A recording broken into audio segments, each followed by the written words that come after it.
Welcome to Royals at the Ranch for Thursday, February 24th, 2022. This week is going to be Royals in training at the ranch. I thought I would do a Training Tuesday type of video, but featuring just our Python Regis, because honestly, they do train just a little bit differently and learn at a little bit different rate than some of the other pythons that I work with. I still do behavior-based feeding with them. I just have to learn each of their individual hunting behaviors. Now, this is Pavlova, and hers is pretty obvious. She comes to her door, and she actually comes out of her door, and she actively engages in this activity stand, or she climbs around the other enclosures that her enclosure is sitting on top of. This is Barclay, and because he's new here, and he often comes out of his enclosure already, and I've done a lot of approach and retreat and gradual desensitization training with him. I know when he's ready to eat that I see him at his door frequently, but he always goes back to his hide, and he coils in his hide in an ambush position, and he sticks his face out of the hole of his hide. That's how I know that he's hungry. And so, in fact, if I show him the target when he's not in his hide, he'll go back into his hide and get into an ambush position like he's resetting and starting all over. And then he'll engage in the training activity just like you see here. Now, I'm sure that as he becomes more experienced, he will understand that he can just initiate the target training session from wherever he happens to be, that he doesn't always have to go back to his home base, his hide first, and start the session there. But right now, that's what he's been doing. And he did start his training at a little bit older age too. He was over 4 months old when he started training. And I am finding that that makes a huge difference with the Royals. The younger they start their training, the more engaged with it they are, the faster they learn, and the more similar their behavior becomes to some of the other python species that I work with. The ones that I started training a little bit older are the ones that tend to think they need to go to their cave or hide and sort of reset and get an ambush position. And then they are very, very slow and cautious about how they come out. And it's a big deal to them, or it seems to me, watching their body language and behavior, that this is a huge deal to them to do this simulated hunting behavior. They're being very cautious. They're very on alert, and they get very, very engaged in the activity, but it isn't something that happens quickly. Barclay is totally concentrating on this activity. He is completely engaged, but he is very intense about it, and he is taking his time coming out, and he's being extremely slow and cautious and methodical about how he comes out of his ambush position, out of his hide, about how he approaches the target. And he does target over his enclosure threshold. And what I'm working on with Barclay right now is just teaching him to target out of his hide and to follow the target out of his enclosure door. Now, he already comes out of his enclosure quite frequently on his own when he chooses to. I don't have to prompt that. He'll come to the door when he wants out, and I'll open the door and he'll come out, and his body language is completely different from what you see here. He's comfortable and relaxed, and he moves more quickly, and he's just sort of investigating and exploring.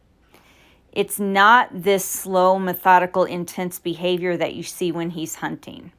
So what I would ideally like for Barclay is for him to be able to engage in a more comfortable and relaxed hunting behavior from anywhere that he happens to be. This is Pavlova again, and this is a different night from the footage that you saw earlier in the video.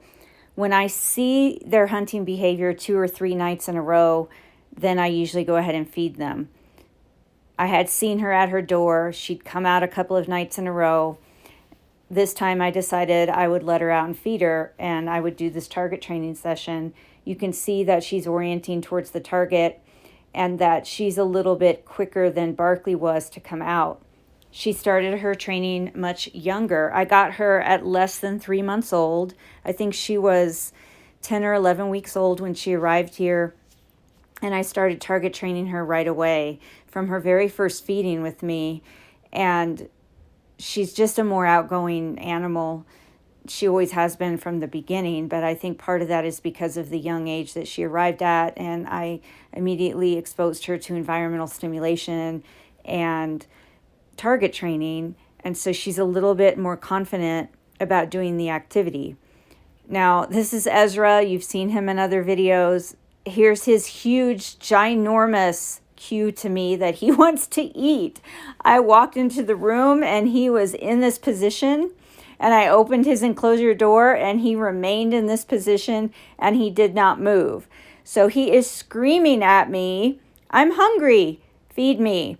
So I thawed something out for him, and I'm prepared to do a very simple target training session, because really what more am I going to ask him to do? He's still quite a beginner and he's already in this very intense ambush position. So I really just wanted him to look at the target and take the food, which he did. Next up, we are back to one of my original royals at the ranch. These guys did not get here until they were like 6 and 8 months old. And this is Amun. He's the male. He took 17 target training sessions before I could unpair the target with food. And he's been here a couple of years now, and he's still not targeting out of his enclosure. He clearly understands what the target is, that it means he's going to eat, and he, I think, understands that he needs to move towards it and interact with it. He does that very slowly. There have been a couple of occasions when he does it very, very quickly and saliently, but usually he does it as you see here, where he is very slow and methodical and cautious, but he does stay intently focused on that target, which is great. So I reinforce that. But he still, after 2 years, isn't to the point where he is shifting out of his enclosure. And that's okay. He's an individual, and I think it's because he was older when he arrived and he started his training at an older age. That's quite the opposite for this particular snake here. This is Pfynix. She came from Kinova Reptiles. She's very good at target training. I think this is only her 6th or 7th session. She was waiting at her door. She's got a lot of body language cues that tells me when she's hungry. I took it as an opportunity to practice having her shift out over her door threshold, and she didn't really hesitate at all. She had one target training session before she left Kinova, and then I started her target training her first night here by pairing the target with food. I did 2 repetitions with her on this same evening. So during this one training session, she had 2 repetitions. And she pretty much stayed at her door the whole time. She ate that first meal item while she was hanging out the door. Then she went back in, but then she stayed near her cork bark here at the door. So for repetition number 2, I basically just asked her to do the exact same thing as repetition 1. And that's to just orient towards the target and come out of her enclosure just over the enclosure threshold. I'm not asking her to shift out.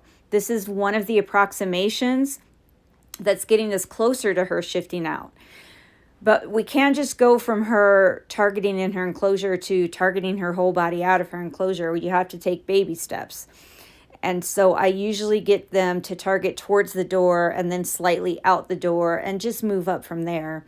And she is very quickly not hesitating to target over her enclosure threshold.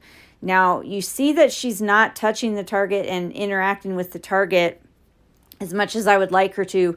She understands the target means food and that she kind of needs to go in its direction, but then she starts looking for the food elsewhere, which is not bad, because I do want them to understand the reinforcement doesn't come from the target, that the reinforcer comes from elsewhere. But I want them to make the connection that they need to touch or interact with the target first, and then when they're cued that the behavior's at an end, then the reinforcement's going to be delivered elsewhere. And she is just figuring all that out. But she's very young still. She was just born on November 1st, and this is only February 24th, so she isn't very old. This is her 6th or 7th session. I think she's doing phenomenally well, and she's a very confident animal.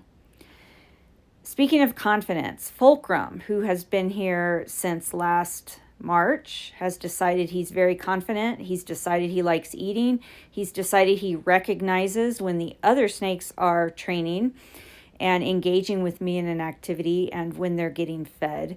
And he's getting quite excited when he sees that activity going on in the room.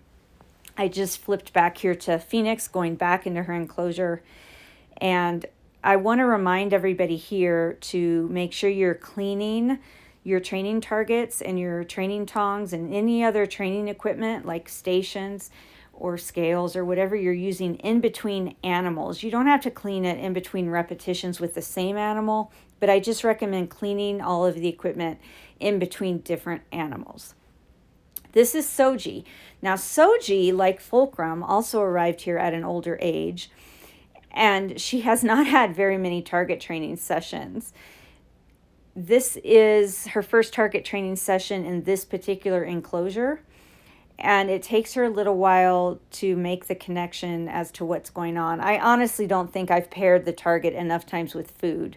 I think that I really jumped ahead with her because she had kind of a start with me that was outside of the normal parameters of how we quarantine and how we start animals. And she ended up being in quarantine like so much longer than normal, and I didn't do normal training with her when she was in there. And then I ended up doing a training session with her at the vet for one of her wellness checks, and it's just been kind of weird with her, but she's a phenomenally confident animal, and she's picking up on the target training despite kind of our wacky start with it. And so she targeted a little bit out of her sky hide and oriented towards the target, and I reinforced that. Now we're going to flip to her next session. This is on a different day. It's not the same session. This is a totally different day, and you see how much more quickly she targets out of her sky hide. Now she's got two sky hides. This one's under her shelf, and she has another one on the roof of her enclosure. So she targets out of her sky hide, and she really orients towards the target much more quickly and confidently this time. And then I deliver the reinforcement. This little strike that she does and then lets go and then strikes again and takes it in wraps. The royal pythons seem to do this a lot. I have no idea why. She's not the only one that does that. Amun does that. Sometimes Romana does that. You're going to get to see Romana here in a little bit. I don't know why they do that sometimes. They do this little sort of strike that's not really a strike, and then their second go around, they take the food. Or sometimes they miss the first time.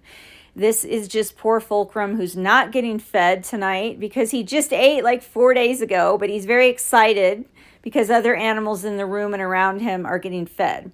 This is Romana. She is on her lizard net, and she is another one that arrived very young.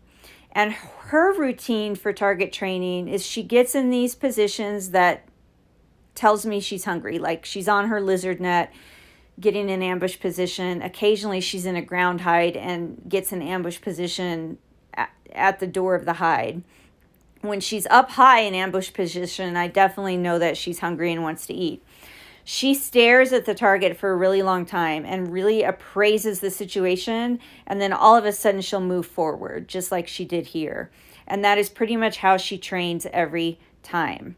Remember that freezing is the behavior that animals do in order to give them time to appraise a situation and figure out if it's a threat, if it's not a threat, what they should do in a given situation. And she seems to do that when she's eating. She will kind of freeze and stare at the target and not move. And then at some point, she all of a sudden decides what she's going to do, and then she acts. And you'll see her go from just staring at the target to suddenly moving towards it.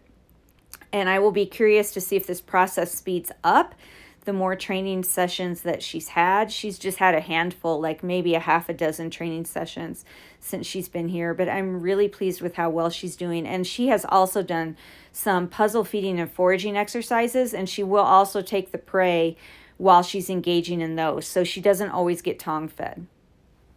Here's some bonus footage of one of our corn snakes training. In stark contrast to how the Python Regis train, I thought I'd show you how the second most popular pet snake in the world does target training.